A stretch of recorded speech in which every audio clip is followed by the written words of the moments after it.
Bonsoir Jimmy, Bonsoir Carole. je te remercie donc ce soir d'être à Lyon pour RMJ Tropical. Merci de m'avoir invité. Tu as fait bon voyage, ça a été? Ça a été tranquille. Petit désagrément au début, mais on a pu régler le problème. Ça s'est arrangé, je crois que tu ne vis pas en France, tu vis dans les Antilles? Ah, je viens en Guadeloupe précisément et je suis à Paris depuis hier. Voilà. D'accord. Je vois que tu as quand même un beau parcours musical. Hein. Tu as fait tes études un petit peu à Bordeaux, tu peux nous en parler un petit peu? À la base, je suis parti à Bordeaux, c'était pour faire un DUT en génie électrique. Suite à ce DUT, comme j'ai eu la chance de composer pour Francky Vincent, Oui. et que son titre m'avait rapporté un petit peu de sa scène. Et c'est quel titre? Le titre vient d'un duplex, qui est apparu sur l'album qui était disque de platine, l'album où il y avait le fruit de la passion. Oui. Donc à partir de ça, j'ai dit à mes parents que je me payais mon école. Donc voilà, après j'ai intégré une école de musique, donc je suis resté 5 ans dans cette école de musique. Il y a eu Jacques Darboux aussi. Il y a eu Jacques Darboux aussi, pour qui j'ai composé, le titre parlait vraiment facile. Au début j'étais surtout auteur-compositeur. Voilà. D'accord, tu peux nous parler du groupe Quibi? Alors le groupe Quibi, c'est juste après mes études, en rentrant en Guadeloupe, au détour de ce qu'on appelle un bœuf, donc ou jam, enfin c'est l'endroit où les musiciens s'amusent entre eux. J'ai rencontré Patrice Hudman et Mehdi Gustos, et ils avaient un groupe qui s'appelait Quibi, et ils m'ont gentiment proposé d'intégrer ce groupe. Voilà. Donc, à la base c'était un groupe où il y avait des musiciens, nous étions à 4 chanteurs avec des musiciens. Et du fait du manque de sérieux des musiciens de l'époque, on avait une formule a cappella. Finalement, c'est cette formule-là qu'on a développée. Donc, on s'est retrouvés à chanter en a cappella des titres internationaux, nationaux et des titres locaux. Voilà. Et le groupe Quibi, je vois qu'il apparaît quand même dans pas mal d'événements, hein, entre autres Pascal Légitimus, donc le film qui est... Voilà, et puis bon, avec Quibi, on a fait pas mal de petites choses, donc beaucoup de première partie de Malavoie, de Cassa, de Trio Esperanza, de Jacques Higelin.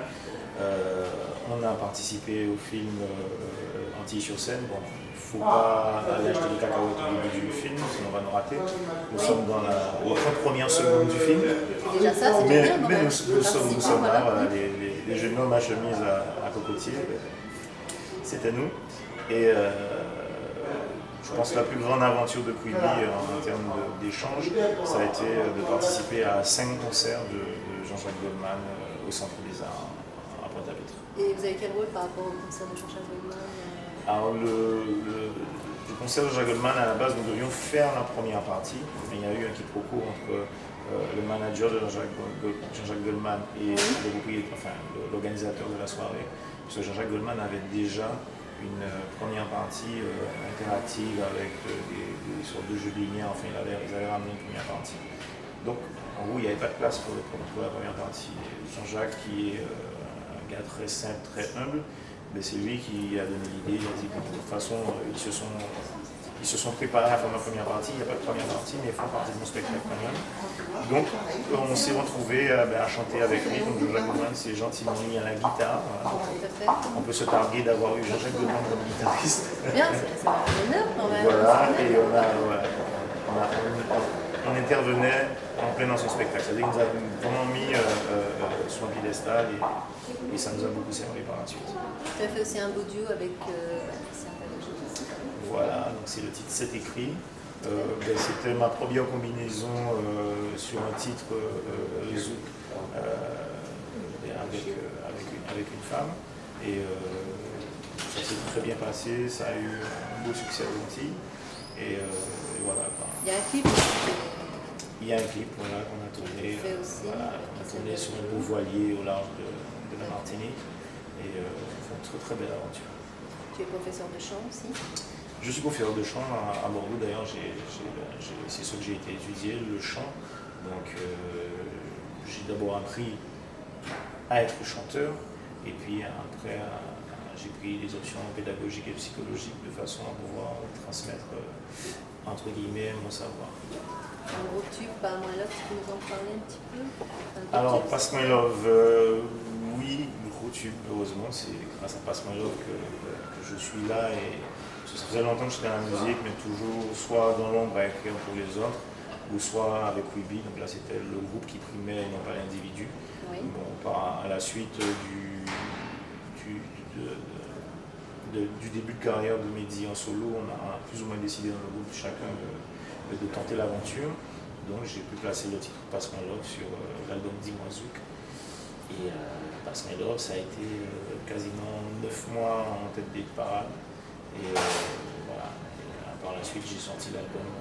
Et tu as combien d'albums de sortie Alors j'ai 2 albums de sortie. Tu as les titres à nous communiquer? Le premier album, c'est un album éponyme, donc Jimmy Varieux, et où on pouvait retrouver le titre L'Exclu. On a remis Passe My Love sur l'album, on pouvait retrouver le titre L'Exclu, les titres comme Trop timide, comme Moi Viveur, comme Tout petit moment. Voilà. Et puis par la suite, j'ai sorti mon deuxième album, mon deuxième opus, Désir interdit, où l'on pourrait retrouver Tu me désires encore, Juste Histoire d'eux, je crois qu'il y a un morceau qu'une dénommée Carole aime bien. Oui, il y a un clip qui est sorti aussi qui est très bien, le clip, oui. Voilà, c'est un clip que j'ai fait à la Désirade, c'est l'île de ma mère, c'est là où ma mère est née, donc je tenais absolument à faire un clip volontairement carte postale, où c'était pas moi la vedette, mais plutôt l'île et la jolie fille Tout à fait. qu'on voit. Oui, vraiment joli même. Oui, le décor est vraiment magnifique sur voilà. ce clip. Tout est joli, non seulement je du clip, La chanson aussi est très. Je vous le conseille d'écouter d'ailleurs la chanson sur YouTube. On peut le retrouver sur sa page Facebook. Voilà. Je voudrais savoir si c'était un deuxième compte Facebook parce que c'est assez difficile pour te demander Alors, un ami. Le compte est plein. Le problème, c'est que j'avais 3 comptes Facebook. Donc je pense qu'il y a même des gens qui doivent m'en voir. Mais je tiens à m'excuser, ce n'est pas de ma faute, je n'ai rien fait. Facebook m'a envoyé un message pour me dire qu'il me suspectait d'avoir 3 comptes alors qu'ils en autorisaient qu'un. Ils m'ont envoyé une histoire de reconnaissance d'amis, j'ai réussi le test, tout en sachant que je ne connais pas tout le monde sur mes Facebook, mais enfin j'ai eu la chance de réussir le test. Après, ils m'ont demandé une histoire de téléphone, donc j'avais donné 3 numéros différents, ils devaient me renvoyer des SMS pour avoir un code pour réactiver les comptes qu'ils avaient bloqués. Oui. J'ai réussi à réactiver qu'un seul, donc c'est le compte que tu vois qui a 5500 et des poussières, je savais pas combien de comptes pouvait prendre tout ça de monde. Et les 2 autres, ils les ont carrément supprimés. Mais ce n'est pas de mon fait. Sinon, il y a la page fan officielle. Page fan, voilà, mais où je vois qu'apparemment les gens ne veulent pas trop y aller, parce que sur le compte où j'ai 5500 personnes, j'ai 2000 personnes en attente. Malheureusement, je ne peux pas les ajouter. Je vous conseille d'aller sur la page fan, parce que ça serait dommage. Et tu as un album en préparation qui va sortir bientôt? Un album en préparation. D'ailleurs, il y a un titre qui est sorti cet été, qui est, comment dirais-je, un petit extrait, un petit avant-goût de cet album, dont j'avais prévu la sortie pour fin octobre, mais vu que j'ai un petit peu revu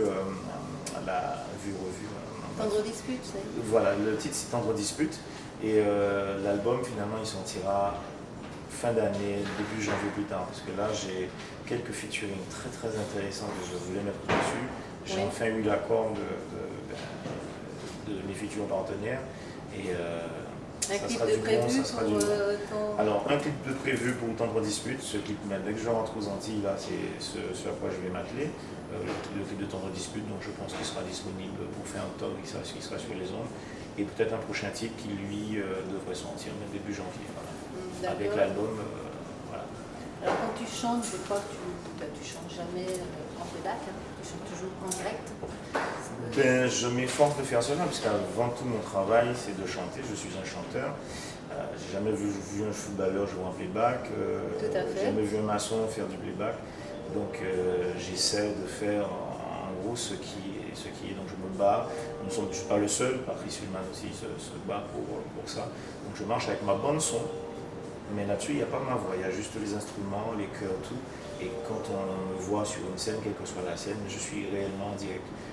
Quel que soit l'état de la sono, quel que soit l'état du micro, c'est pas grave, je prends le risque, j'y vais, c'est mon boulot. Est-ce qu'on peut avoir la chance d'avoir un petit acapella pour les auditeurs, pour la radio et même chez Tropical? Juste histoire d'eux. Juste histoire d'eux, voilà. Alors, ça fait quoi ça encore cette chanson? Qu'est-ce que ça fait encore? Rappelle-moi le début. Juste histoire d'eux. Ben non, c'est pas comme ça que ça fait. J'ai oublié. Mais pourtant, je la regarde tous les jours cette chanson. Juste histoire d'eux. Mais tu vois, sérieusement, j'ai un truc.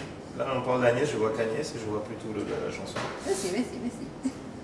Alors, toi et moi, c'est juste une histoire sans demain. Toi et moi, juste un bon moment, toi et moi, une aventure, un coup pour rien, toi et moi, nous ne serons que des amants. Bravo. Mais c'est une blague, bien sûr. Toi et moi, j'espère que c'est plus loin que... Enfin bref, oui, nous disons. On va en faire des jaloux, attention. Et je voulais te dire, qu'est-ce que tu penses un petit peu des jeunes d'aujourd'hui par rapport à la musique tu vois ça comment? Ben, les jeunes d'aujourd'hui, ils ont un avantage, c'est-à-dire maintenant on peut, bien sûr à une certaine qualité, faire de la musique chez soi. Donc il suffit d'avoir un ordinateur, les instruments sont beaucoup moins chers. Ils ont cet avantage, la possibilité d'avoir accès plus rapidement à certaines choses. Le seul bémol de cette facilité, c'est que souvent ils oublient qu'il y a quand même une base. La base, c'est l'apprentissage de ce qui va être leur futur métier, qu'ils soient guitaristes, bassistes, chanteurs. Il faut au moins connaître la musique, c'est-à-dire que si on veut faire de la musique, il faut au moins la connaître. Après, quel que soit le style qu'on veut développer, moi je n'ai rien contre. Par contre, si on est antillais, j'aime bien qu'on défende quand même notre rapou. Donc on peut faire de la dancehall, on peut faire ce qu'on veut comme type de musique, mais toujours se rappeler d'où on vient et se rappeler de la richesse de nos cultures, quoi, et de ne pas préférer celle des autres à la nôtre. Et ça a tendance un petit peu à arriver. On ramène beaucoup, en créole on dit vieille messe, donc les mauvaises mœurs d'autres pays et d'autres musiques chez nous. Et moi je ne suis pas pour. Voilà. Mais sinon, je les encourage à continuer, mais surtout à maîtriser leur métier, donc à apprendre, voilà, et ne pas faire n'importe quoi. Voilà, ne pas tout le temps faire du bricolage et faire du n'importe quoi. Et j'ai mis tes projets pour 2012, tu as des projets, des tournées prévues un petit peu? Alors 2012, pas trop de projets, bon, quelques prestations comme celle de ce soir. À Lyon, bien sûr. Mais surtout la préparation de ce fameux album, où là encore je vais mettre tout mon cœur, toute mon âme de façon à... Tu es très perfectionniste sur certaines choses, est-ce que je crois que c'est un petit peu normal? Perfectionniste, mais surtout j'ai envie de faire plaisir. J'aimerais franchement qu'à l'écoute de cet album, que les auditeurs soient souriants et qu'ils pleurent, mais en tout cas qu'ils ne pleurent pas de déception, peut-être par émotion. Voilà. Donc je m'attelle à essayer de leur faire quelque chose, comme j'ai l'habitude de faire, quelque chose qui en tout cas qui vienne de mon âme, qui vienne de mon cœur, en toute sincérité. Moi je te remercie, on va terminer sur l'interview. J'aurais juste savoir si tu as un petit message à faire passer aux auditeurs, aux auditrices, à ton public, à ton fan club aussi. Je leur demande déjà de venir sur ma page fan officielle, ça serait sympa. Maintenant on peut envoyer des messages. Alors je ne réponds pas systématiquement dans la minute qui suit ni dans l'heure qui suit, parce que je ne suis pas un accro de Facebook, je suis pas 24 heures sur 24. Mais je réponds, je promets, je réponds. Et je les remercie d'aimer ma musique, je les remercie de m'aimer et j'espère encore leur faire plaisir et merci d'aimer le souk. Donc moi je reviens, n'hésitez pas à aller sur la page fan de Jimmy Devarieux. Voilà, c'est Jimmy Devarieux de officiel. l'encourager, c'est une personne qui a un grand talent. Moi-même je suis très fan d'ailleurs. Merci. Voilà. Jimmy, je te remercie pour RMJ Tropical et puis je te souhaite une bonne prestation. Tu vas nous mettre le feu ce soir à Lyon. Voilà. De toute façon, j'ai fait 8000 km pour ça, donc... Et voilà. On t'attend ce soir de pied ferme. Merci Jimmy. Merci Carole.